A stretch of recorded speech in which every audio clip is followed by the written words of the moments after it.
Selamat pagi Ibu Mary, salam sehat selalu.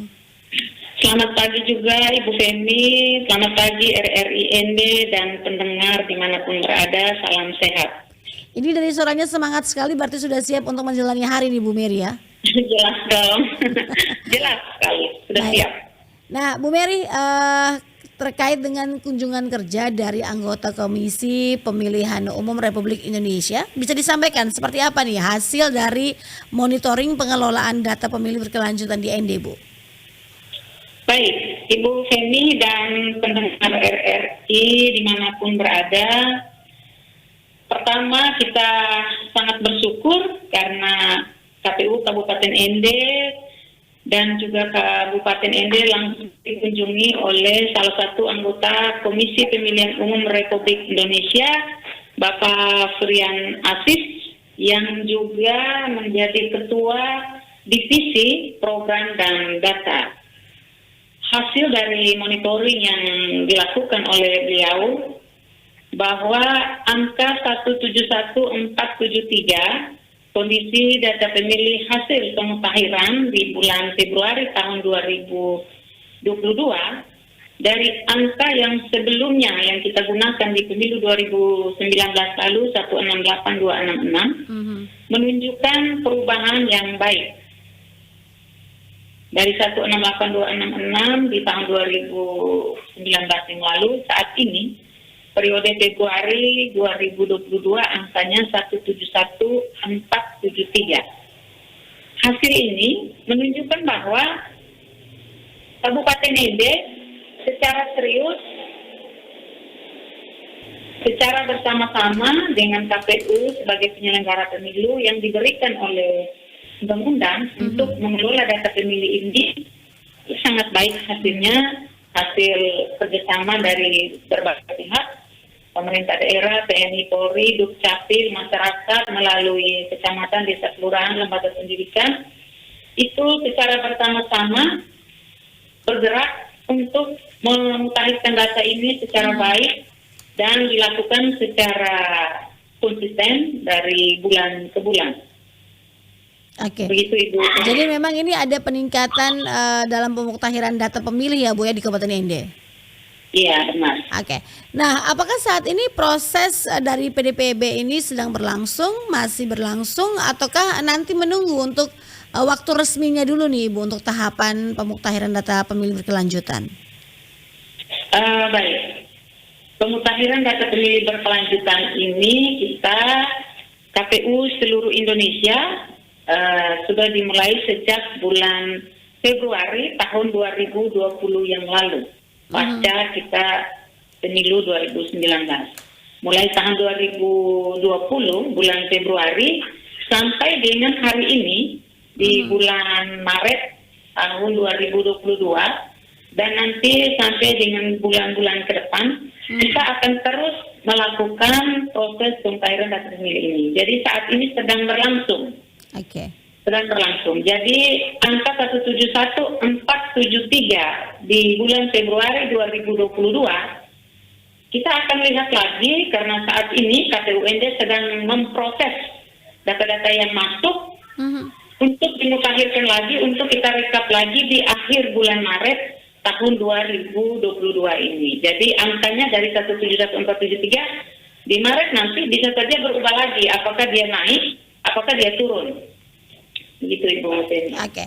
Nah, apa saja nih Bu Mary ya program dan juga kegiatan yang dilakukan oleh KPU Kabupaten ND ini jelang tahun politik dan juga pemilu serta pemilihan serentak di 2024 nanti? Yang pertama, persiapan secara internal, muatan kelembagaan, person, kesekretariatan, dan juga berbagai hal lainnya. Yang kedua, kami memperkuat koordinasi komunikasi dengan lintas pihak, terutama dengan pemerintah daerah dan juga dengan TNI Polri dan stakeholder lainnya, para tokoh dan juga disabilitas lembaga pendidikan. Jadi semua ini kita masuk, kita perkuat itu supaya nanti pada saat tahapan dan program sudah mulai berjalan yang sekitar bulan Juni 2022 ini semua sudah dalam keadaan siap. Yang lainnya adalah kita terus melakukan ini pencairan data pemilih berkelanjutan karena setiap penyelenggaraan pemilu dan pemilihan tahun-tahun yang sudah berlalu itu salah satu masalah yang sering kita diskusi panjang itu terkait dengan data pemilih ini. Misalnya yang sudah meninggal namanya masih ada, yang sudah pindah namanya juga masih ada, dan masalah-masalah lainnya. Lalu untuk kita secara institusi juga kita terus berbenah di berbagai hal yang memang dibutuhkan untuk penyelenggaraan pemilu 2024 nanti. Juga terkait dengan persiapan untuk melakukan verifikasi partai politik dan juga persiapan-persiapan regulasi yang menjadi panduan kerja kita di KPU sebagai penyelenggara. Oke.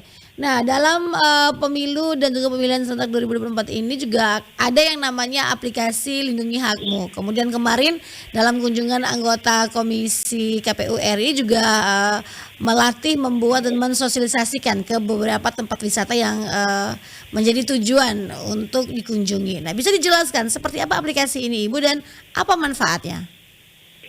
Baik, Ibu Femi dan pendengar RRI dimanapun berada, kita patut bersyukur karena KPU RI meluncurkan aplikasi yang namanya Peduli Lindungi.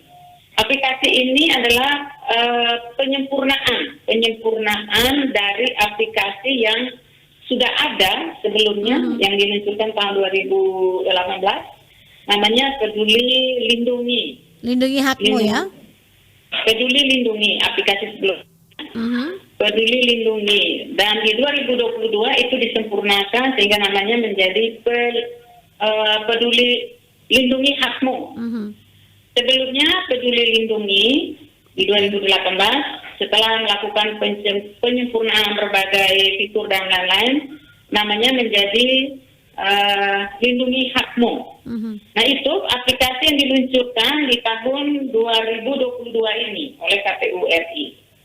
Jadi KPUND bersyukur langsung dikunjungi oleh anggota KPU RI dan melakukan internalisasi kepada semua yang ada di KPU Kabupaten ND dan juga membuat beberapa video yang akan kita publikasikan, yang sudah kita publikasikan, baik dalam bentuk video yang kita sudah langsung share ke masyarakat, juga dalam bentuk beberapa podcast yang nanti dalam waktu 1-2 hari ini kita juga meluncurkan itu dan kita publikasikan kepada masyarakat.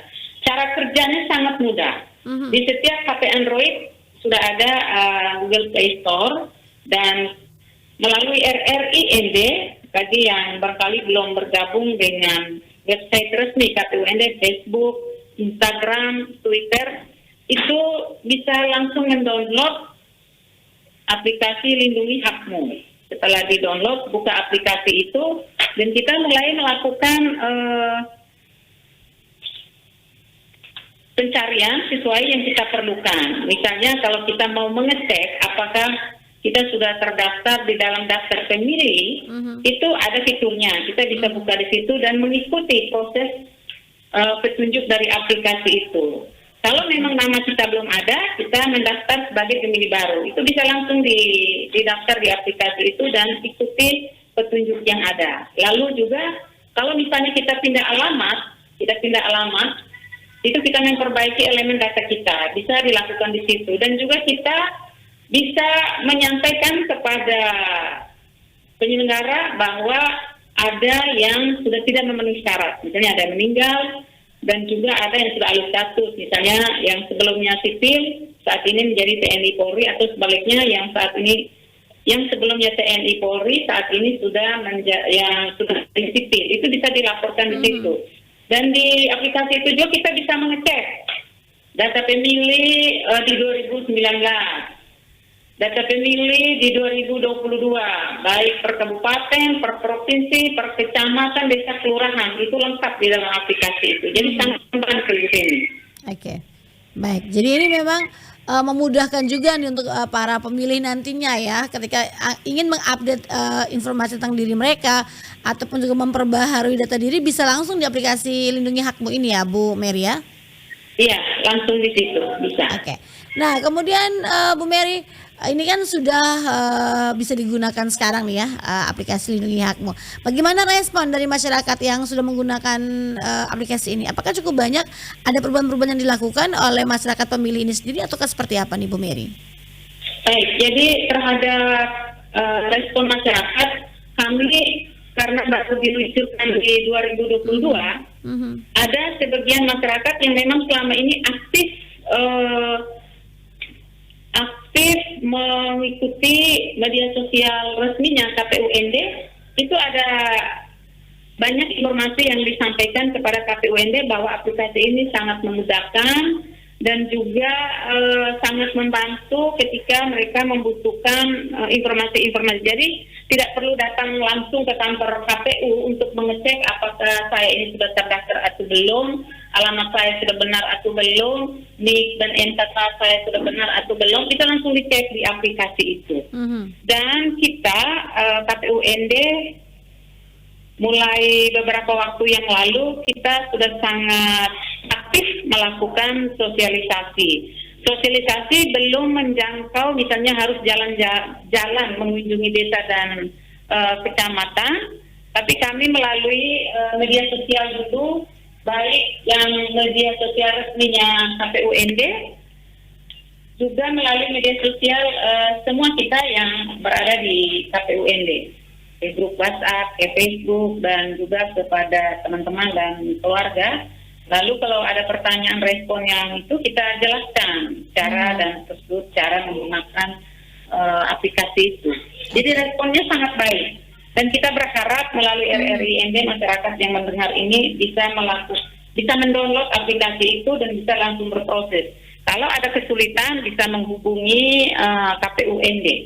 Oke, baik. Jadi memang edukasi dan sosialisasi ini terus dilakukan Ibu ya untuk masyarakat agar mereka juga mau menggunakan hak pilihnya nanti di tahun 2024 sebagai seorang warga negara yang bertanggung jawab pastinya Bu Mary ya.